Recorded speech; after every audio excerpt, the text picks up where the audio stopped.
Welcome to the Steve Show. Today I want to talk about training and delegating. Whether you're doing it to one person or you have a whole group or a large team, what are some simple things that I've found to work really, really well?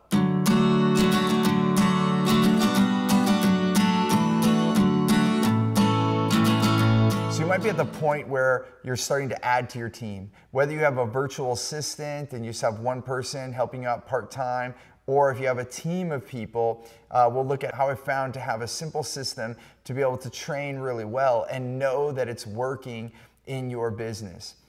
So the first thing you have to do is, hopefully you watched one of our previous episodes about systems, being able to build a step-by-step process. And even if you don't have that, what if you're working out of your own consciousness, like you just do something, you've been doing it a long time, and you're almost unconscious about what you do because you're an expert at it. Part of this process will help you unfold the actual training system. So what I typically like to do is set up a training day. So let's say you're setting up training and you're gonna have the first training. So whoever your expert is, if it's you, then you're going to train. So I'm just gonna put you, just assuming that you're the expert in this one task or this one thing that you're training. If you're not, whoever it is, put in this position. So there you are.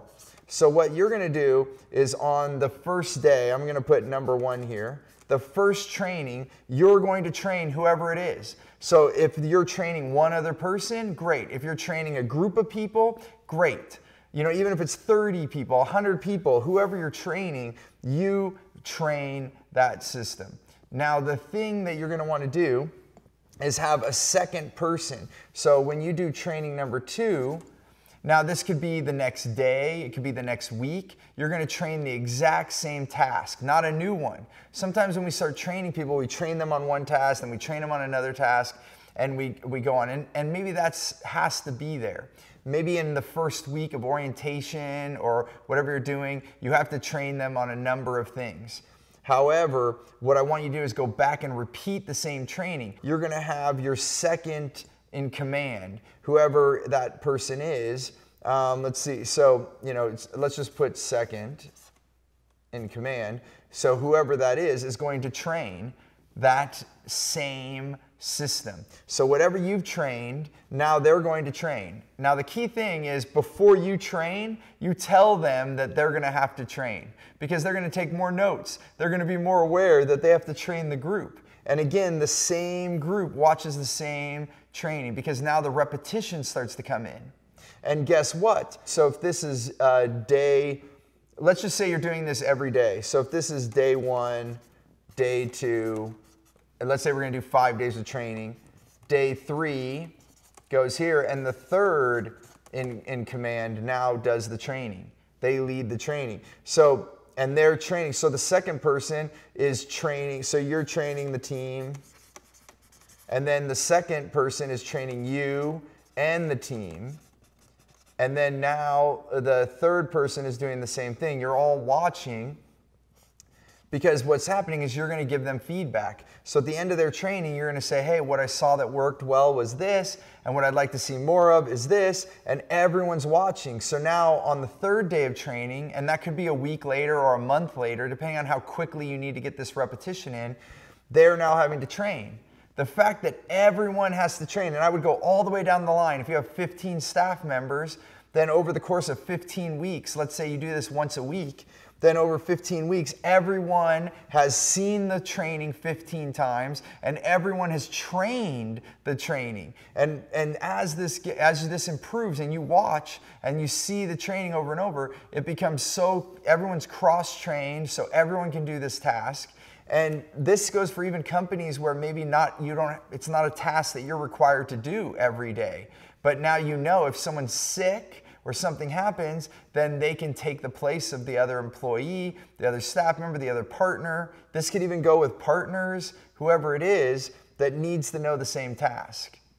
And what happens is beautiful is the competency goes through the roof. And then over a period of time, you may not have to train anymore. Your second in command can become the first in command, and now they're training. And you might be off training something that's even at a higher level or in a different department. but then you no longer have to do that. So you're teaching your staff to also be trainers, to also be leaders. Really, you want everyone in your company to be a leader.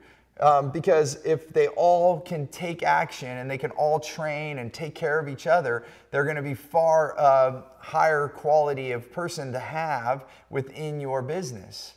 And then you just do the same repeating for every task. And how do I choose what to do and how frequent? Number one, if you need them to learn something really quickly, then in 1 week, they've been trained on it 5 times. And if you did it every day, and let's say you took 30 minutes in the morning and you just went over this task, and then the next day, another person trained it, and the next day, another person trained it, so that this gets inside their mind, and they all know how to do it, and they all know how to teach how to do it. Even if you look at martial arts, if you look at martial arts, then, and I haven't been a part of many of them, but for most of them that I've seen, or if I've worked with other people that have a black belt, when you start getting to the higher belts, it's required typically in most martial arts to train the younger belts. Because what you're doing is you're actually learning as you're teaching. When you learn something, you do it. Right? Now that's getting into your mind and you're able to do it. But when you have to teach someone else, you have to get into the details. And that's what's so important about you training, because sometimes we're so unconscious. Like, have you ever heard of the 4 levels of learning? There's the unconscious incompetent. They don't know that they don't know, and it's kind of blissful, like, right? They just don't know. But then all of a sudden you notice that you don't know something, and that's the conscious incompetent. Now you're conscious that you're incompetent about something, and now that's not so much fun. So then you start to learn it, and then you, at a certain point, you become the conscious competent. You become competent in it, you know you're competent in it. Well, past that, once you've done it enough times, you become an unconscious competent. You're just unconsciously doing something that you're really competent with. And that's why sometimes, have you ever seen someone, you're like, wow, you make it look so easy. That's because they've been doing it a long time. And so by having this repetition in this process, it allows for that to happen. So backing up to how frequently do you do this, how much do you do it, it all depends on how quickly you need your team to learn, right? So I would do this every day for 30 minutes if it's a task that needs to be done. And then you also have to look at what are the most important tasks that they need to do. What are the things that are the highest impact? What's going to make the highest impact or importance in your business? Those are the things that you want to tackle first. What are the biggest complaints? Or what are the things, so when you look at your staff, where are the things that you need help, right away?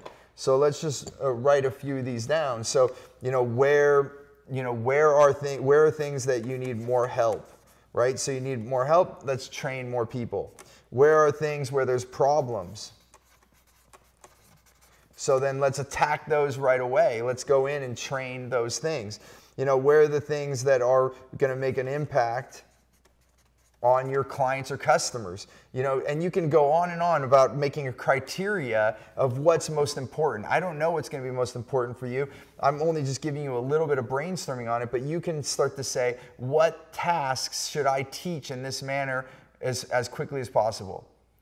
And if you are you're all by yourself, you're a solopreneur, then starting to write a system of the things that you don't want to do, and then getting a virtual assistant. There's software like Upwork, and maybe they'll be around in the future if you're watching this video many years from now, but Upwork has been one that's been successful for me. You can post a task on there and you can get someone by the hour. You can hire someone for a week, you can hire someone for a month, and they take care of it all. They put the money in like an escrow account, so to speak, and then basically like you pay Upwork, and then when they complete the task, then it releases the money to the person that did the work for you. So even if you start to do that, you would use the same system because you would have them. So if you just have 2 people, just you and another person, you train it, and then you have them train you on exactly what you train them. It's basically another way of saying, tell me what I taught you. Show me how you do it. And if you're on computers and someone's like on the other side of the country or they're international, you just share screen. You can use Skype or Zoom is another technology that you can share your screen and then watch what the person's doing, and you can teach people without having to be in person. I do it all the time. I have teams all over the world. I work with people and we do this, and it doesn't have to be face-to-face. So again, you just keep going down the line. So if you have a 4th person or a 5th person, everyone does the training. And then, if you have a lot of people, the only time that gets different, if you start having like 10 or more and you have different regions or different departments, then you would get a number one person in that region and they would train the other 9 people. And then if you have another group of 10, you would get who's the top person in that region, and then you would do it. So you can divide this into groups and have the same training so that they're not doing it 30 times. And everyone's repeating it that much. That might be overkill. So you can break them into subgroups and go down the line.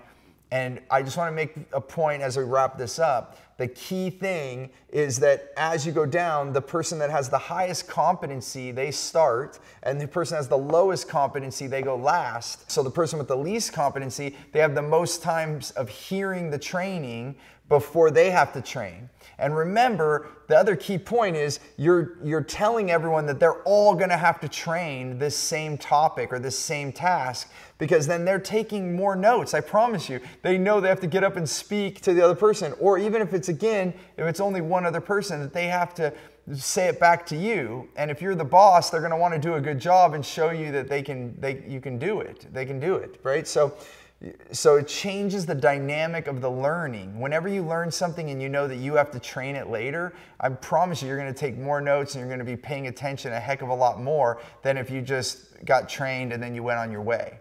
So just by doing this, even with 2 people, you're raising the level of training, the absorption of training much quicker.